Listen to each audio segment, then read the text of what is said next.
Tudo bem, Guilherme Boulos? Como você está? Bem-vindo. Boa tarde, Rovai. Boa tarde, Dri. Todo mundo que está acompanhando a gente aqui na Fórum. Prazer estar aqui.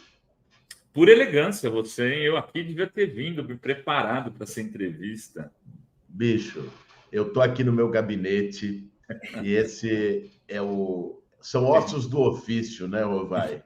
O traje obrigatório, tem um código de vestimenta na Câmara Eu sei. que obriga a usar paletó e gravata para os parlamentares. Senão você toma advertência. Olha que loucura, né?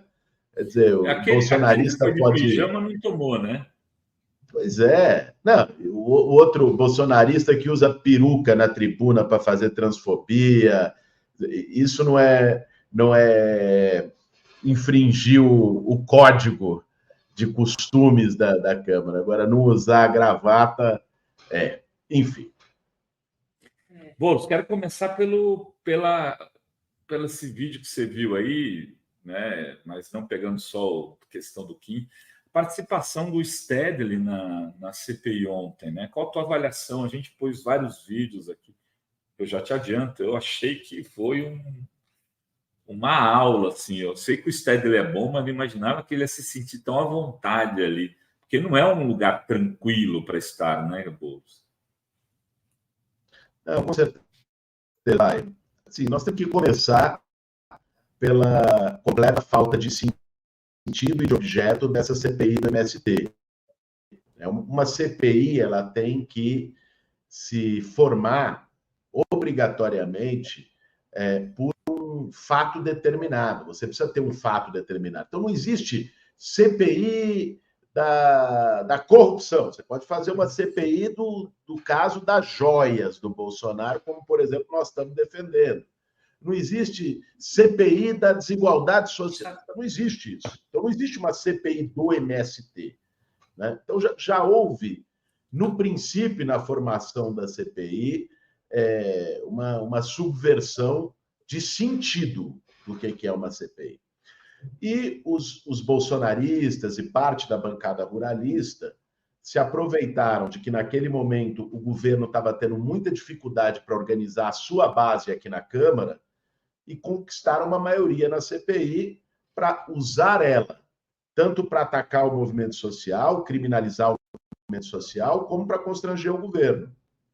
A partir do momento que essa maioria artificial bolsonarista foi revertida, com a troca de membros que hoje estão entrando na base do governo, a CPI está indo ladeira abaixo ao declínio. E eu acho que ontem a intervenção do João Pedro Stedley mostrou, quer dizer, o debate que precisava ser feito é esse que ele coloca, é um debate sobre reforma agrária, é um debate histórico sobre a questão agrária no Brasil, sobre o papel dos movimentos sociais, não um debate rebaixado de pegadinha, como a mesa da CPI do MST buscou fazer ao longo desses meses. Então, acho que o governo foi cirúrgico e foi importante não só para reverter o processo de criminalização do movimento social, mas para mostrar a importância do movimento social, tanto rural quanto urbano no Brasil, e como o movimento social é um instrumento para que a sociedade avance nos direitos. Aliás, você falou da CPI do escândalo das joias, essa seria uma boa CPI, né? Porque as informações que a gente está tendo aí era uma quadrilha mesmo, né? Uma verdadeira Orcrim para vender esses objetos. Eu queria o seu comentário sobre esse escândalo e vai chegar aí, quem é o Bolsonaro era o chefe desse comércio aí, desse né, de joias aí? Essa feira do rolo que eles montaram com patrimônio da presidência da República. É escandaloso. Inclusive, Dri, nós estamos ajudando a coletar assinaturas para abrir a CPI das joias. Tá? Porque quando esse debate apareceu na CPMI do 8 de janeiro, o que eles disseram? Não, o objeto da CPMI do 8 de janeiro é o golpe, embora pode haver uma conexão desse escândalo ter ajudado a financiar atos golpistas. Mas então que formemos uma CPI, porque é um caso atrás do outro. Ontem, inclusive, eu fui na tribuna aqui da Câmara, Adri, para tratar disso. É escandaloso. Se a gente pegar os fatos, os dados que a Polícia Federal, não aqueles que ela ainda está investigando, mas aqueles que a Federal já tem provas. Nós estamos falando do Mauro Cid, ajudante de ordens da Presidência da República, no WhatsApp dele está ali escrito que foi quanto pagou, que dia pagou para o presidente da República à época, em dinheiro vivo, por venda de patrimônio da Presidência da República. Nós estamos falando dele ter vendido relógios e por aí vai, por mais de 300 mil reais, e esse dinheiro, não é que, onde está o dinheiro? O dinheiro está na conta do pai dele, que foi general do Exército. Quer dizer, são coisas muito graves. Tem ali, como dizia o Leonel Brizola, rabo de porco, focinho de porco, ou seja, é porco. Tá mais do que evidente a mutreta, né, a corrupção miliciana que o Bolsonaro fez com os suas figuras mais próximas, inclusive envolvendo gente das Forças Armadas, o que é absolutamente lamentável. Então, isso precisa ser investigado. A Polícia Federal está fazendo o seu papel, fazendo a investigação, né, o Ministério Público. Agora, eu acho que sim, cabe uma CPI das joias e nós estamos trabalhando para ter as assinaturas dela aqui na Câmara dos Deputados. Seria ótimo. Ô, Boulos, eu estava analisando a pesquisa Quest agora, que antes de você entrar para os nossos internautas, eu faço um comentário com o Fala Rovai, né, que vai separado, eu fiz a análise da Quest Genial. E lá no Sudeste, o Lula bateu em 55%, lá aqui no Sudeste, você está no Centro-Oeste, mas para mim aqui no Sudeste, o Lula bateu em 55% de aprovação. Aí eu estava aqui dizendo para as pessoas, se ele está com 55% de aprovação no Sudeste, isso quer dizer que ele já está com 60% ou mais de aprovação em São Paulo, capital. Porque em São Paulo, capital, ele ganhou a eleição do Bolsonaro. E aí os índices lá mostram que quanto mais as pessoas votaram no Lula, mais elas estão com o Lula ainda hoje. E que uns 25% dos que votaram no Bolsonaro, 25% mais precisamente, hoje já aprovam o Lula. Quer dizer, você teria um quarto do eleitorado ali de São Paulo que votou no Bolsonaro, votou no Tarcísio, e que hoje já estaria aprovando o governo Lula. Boa notícia isso daí para você, hein? A boa notícia para todos nós, né, Rovai? E quando se trata de São Paulo, é sempre importante a gente lembrar, porque dizem, não, São Paulo é conservadora, né? São Paulo tende à direita. Bom, se a gente pegar a cidade de São Paulo, é uma cidade historicamente progressista. A cidade de São Paulo elegeu Luiz Erundina em 1988, no processo de redemocratização do país. Uma mulher nordestina, prefeita de São Paulo, elegeu Marta Suplicy, 12 anos depois, elegeu Fernando Haddad. A cidade de São Paulo é uma cidade que também agora derrotou o Bolsonaro. Como você trouxe, o Lula teve 53%, 54%. Tanto o Lula, veja o que aconteceu na cidade de São Paulo. O Lula foi o mais votado para presidente, o Haddad ganhou do Tarcísio para governador na cidade, o Márcio França ganhou do astronauta para senador na cidade, eu fui o deputado federal mais votado da cidade, o Suplicy foi o deputado estadual mais votado da cidade. Então, não dá para a gente entrar num discurso fácil de que São Paulo é conservadora, de que... É lógico, a disputa eleitoral em São Paulo será uma guerra. E sabe por quê? Porque o atual prefeito, que tem uma avaliação medíocre e uma gestão medíocre, vai usar de toda a máquina e de todos os recursos, não só de estrutura, mas também de fake news, ainda mais agora que se alinhou com o bolsonarismo, para fazer um jogo baixo na campanha. Então, vai ser uma disputa muito dura, vai ser uma disputa difícil, mas o meu objetivo, Robai, é que a gente possa fazer no ano que vem, claro, além de valorizar esse apoio do presidente Lula, né, que estará na campanha e já expressou mais de uma vez o seu posicionamento sobre a eleição de São Paulo no ano que vem, de construir uma candidatura que terá uma aliança forte com as políticas do governo federal, porque aí nós temos um tema, o prefeito, numa arrogância absoluta, diz que não precisa de programas federais, diz que o Minha Casa Minha Vida não vai funcionar na cidade de São Paulo, e por aí vai. E, ao mesmo tempo, discutir os problemas da cidade, que são muitos. A situação que São Paulo está hoje é crítica, desde zeladoria, de cuidados básicos da cidade, olha o centro como está, que sempre foi o retrato, até a situação social, que mesmo tendo mais de 30 bilhões em caixa da prefeitura, mesmo tendo o maior orçamento da história da cidade, você tem um abandono, uma desumanidade, né? Não só com a população em situação de rua, que é uma face mais visível disso, mas com o conjunto das políticas públicas e sociais. Você vai num posto de saúde da periferia, não tem remédio, né?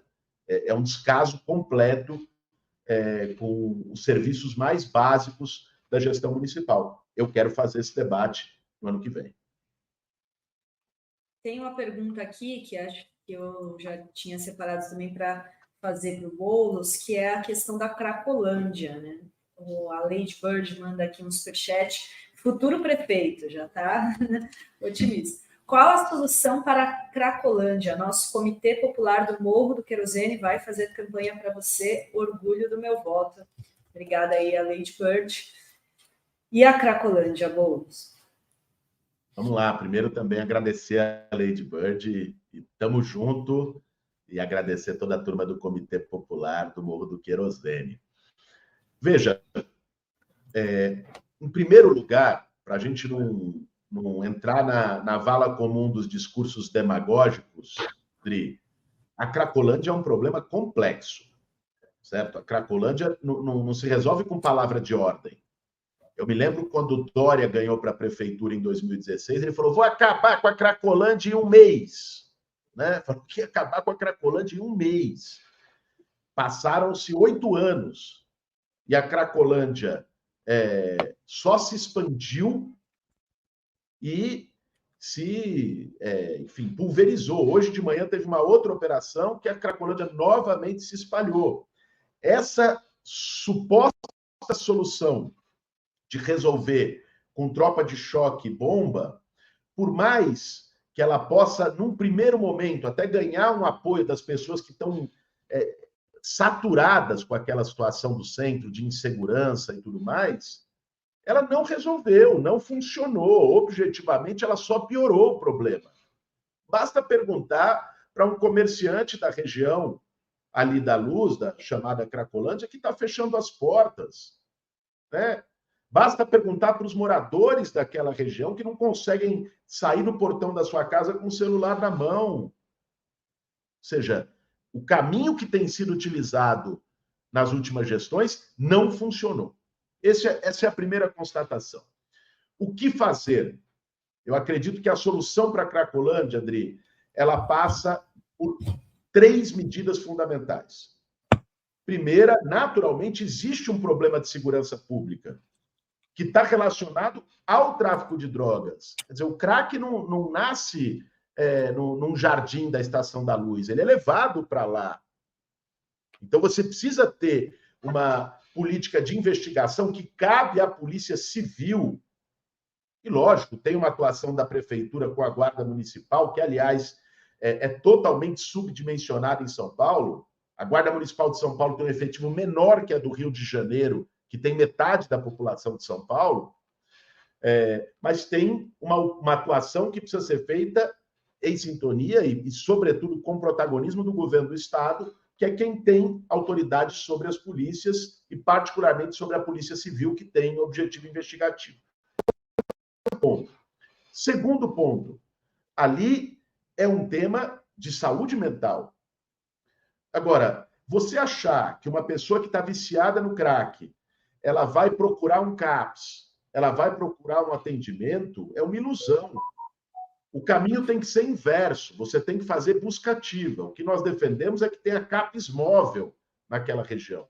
Você levar o serviço de atendimento à saúde mental para lá, para que possa fazer esse atendimento. Aí você tem várias medidas. Eu tive a oportunidade de fazer meu mestrado em psiquiatria, estudei psicanálise e tenho dialogado com vários especialistas na área. Você tem desde redução de danos até internação. Você vai ver isso conforme cada caso. Né? Não tem solução em bloco na psiquiatria no tema de saúde mental. Então, você tem que ter essa atenção à saúde mental.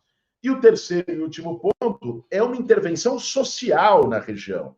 O problema da Cracolândia, ele é de segurança, ele é de consumo abusivo de drogas, mas ele também é um problema de falta de moradia e de falta de emprego. E esses problemas se alimentam, Dri. Porque imagine, a pessoa está desempregada, sem teto, jogada na rua, desalentada, sem esperança, isso induz e pode levar ao consumo de drogas. E quando ela vai e entra no vício, isso dificulta que ela consiga uma solução. O Estado tem que estender a mão e dizer o seguinte, olha, tem que ter acolhimento emergencial, né, seja em locação social, seja em abrigos, e ao mesmo tempo, esse é um projeto que eu defendo já de longa data, tem que ter frentes de trabalho, porque não basta você acolher a pessoa, e aliás precisa ser um local digno, decente, você precisa dar oportunidade para a pessoa se reerguer e reconstruir sua vida. Hoje você tem a zeladoria da cidade abandonada, praça virando matagal, uma série de pequenas obrinhas de infraestrutura em calçada, e não sei o quê, que poderia ser feita por frente de trabalho. Aí é um ganha-ganha para a cidade. Você está dando um salário para aquela pessoa que estava totalmente na lama e, ao mesmo tempo, você está melhorando os cuidados com a cidade. Então, eu acredito que são essas ações combinadas que podem dar uma solução para o problema da Cracolândia, sabendo que é um problema complexo e que precisa ser tratado dessa forma, com menos demagogia, vou acabar com a Cracolândia. Olha as pataquadas que eles estão fazendo. O Ricardo Nunes junto com o Tarcísio. Vou levar para o Bom Retiro, vou levar para baixo da Ponte Estaiadinha. Pelo amor de Deus, gente. Só piora a situação, só gera mais insegurança para as pessoas que são daquela região também.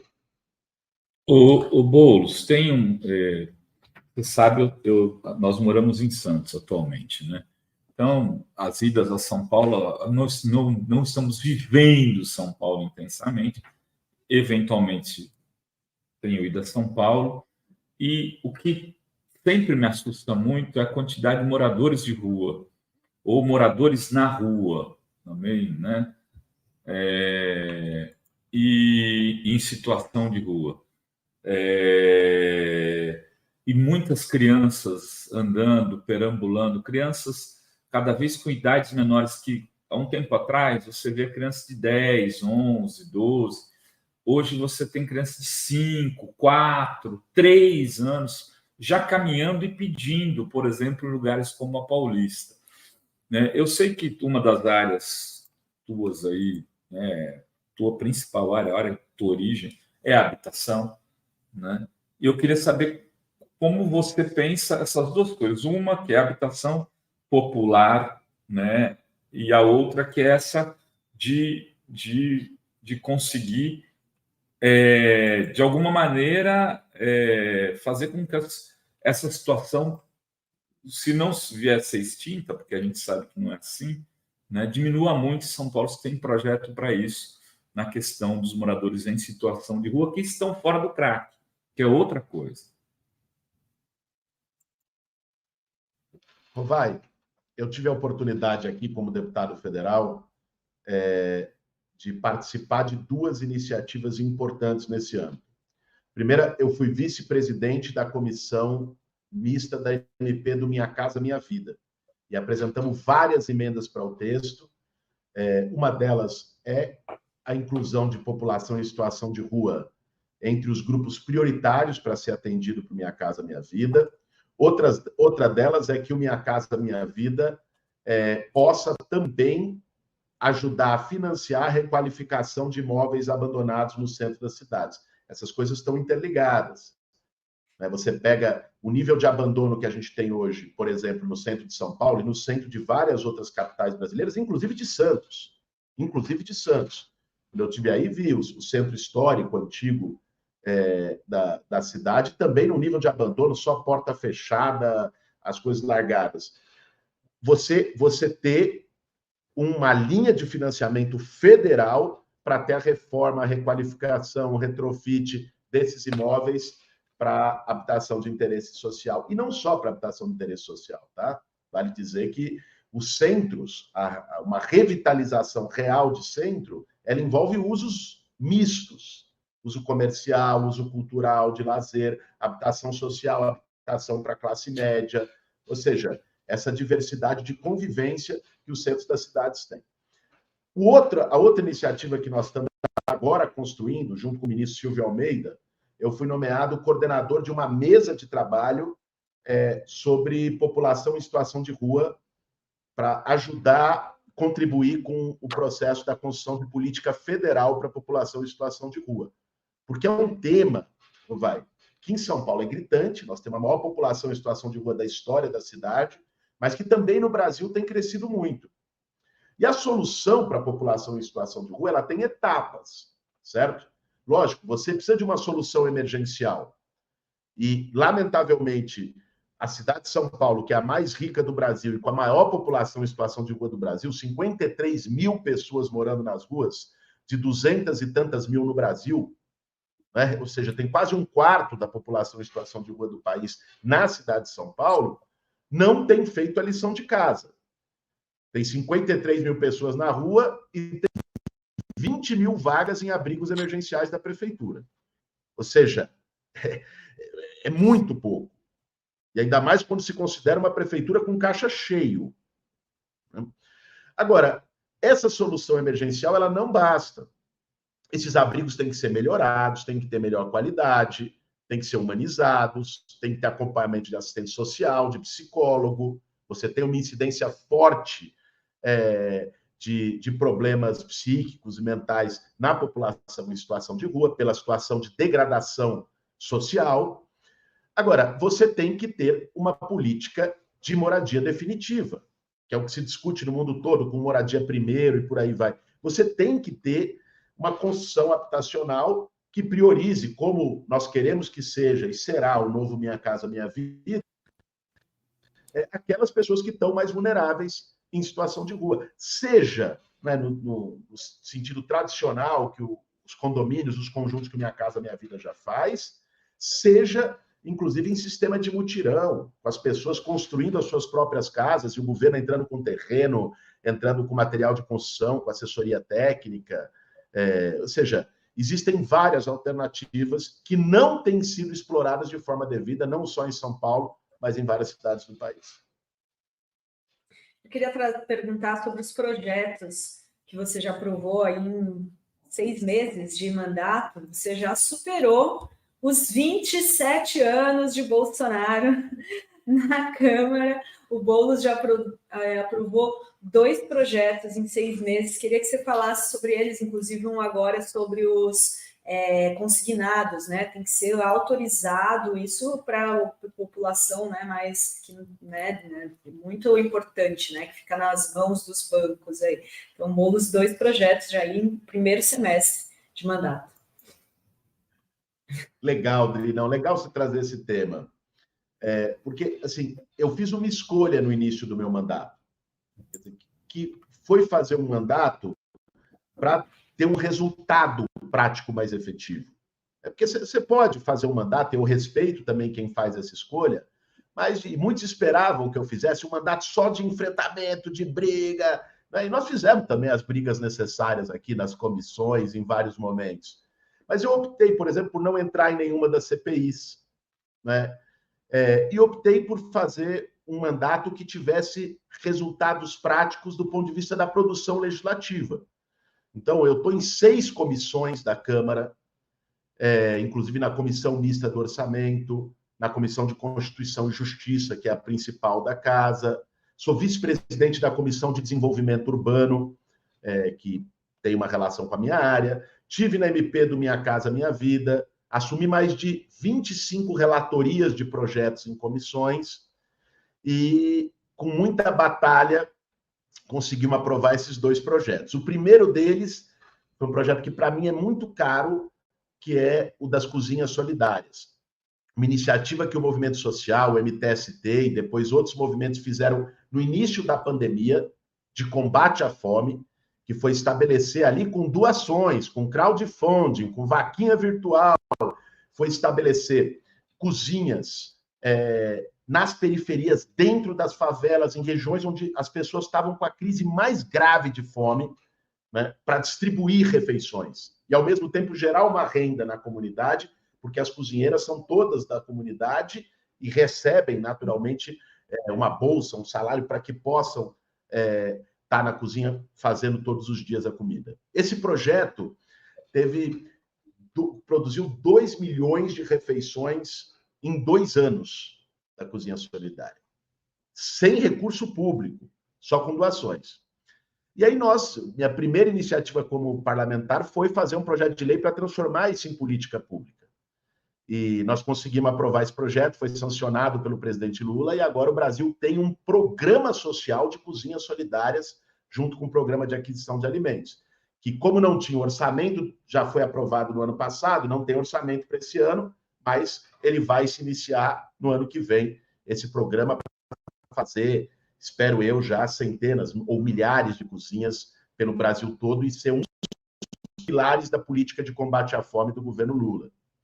E o segundo projeto que você citou, Dri, ele surgiu de várias denúncias que a gente recebeu no gabinete de pessoas, especialmente aposentados, pensionistas, ou mesmo servidores públicos, que, quando a pessoa se aposenta, ela começa a receber uma enxurrada de ligações de financeira, de banco, inclusive com vazamento de dados do INSS, as pessoas não teriam como saber que alguém se aposentou, ligando, você tem direito a 10 mil, aqui te oferecendo um crédito de 20 mil.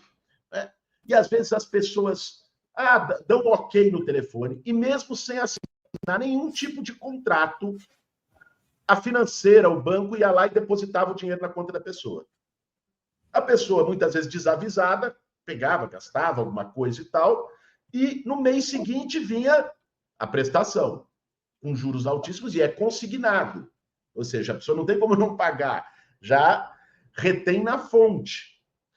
Então, a partir dessas denúncias, que projeto que a gente aprovou? Foi o seguinte, o banco fez um empréstimo não autorizado pela pessoa, né? Primeiro, a pessoa não tem custo com nenhum encargo, não tem que pagar coisa nenhuma, né? O banco depois faz o estorno, mas, de antemão, o banco vai ter que pagar uma multa para a pessoa de 10% do valor do empréstimo. Então, se o empréstimo era de 20 mil reais, o banco vai ter que, dos 20 mil que ele botou na conta da pessoa, quando ele for retirar, ele só vai poder retirar 18. E vai ter que deixar 2 na conta da pessoa como pagamento pelo transtorno que a pessoa, por vezes, teve. Então, isso é uma forma de inibir as financeiras e os bancos de ter essa prática. Não foi fácil aprovar aqui, vocês devem imaginar, tudo que enfrenta interesse de banco é bravo, porque eles têm muito poder no país. Mas conseguimos aprovar, felizmente, na semana passada. Então, já agora aprovado na Câmara, vamos acompanhar a aprovação no Senado e lutar para que seja sancionado ainda esse ano para acabar com o golpe do consignado de vez. Rodrigo, o Boulos está cheio de compromisso lá. Vou só abrir a palavra para o destaque final dele. E deixa eu ler só 2 superchats que são para ele, que é o da Day Andrade. Boulos, inclua no Minha Casa Minha Vida bioconstrução. E a Solange Donofrio. Boulos, meu filho passou no concurso da prefeitura para professor de matemática. Não vemos a hora de te ver como prefeito de São Paulo.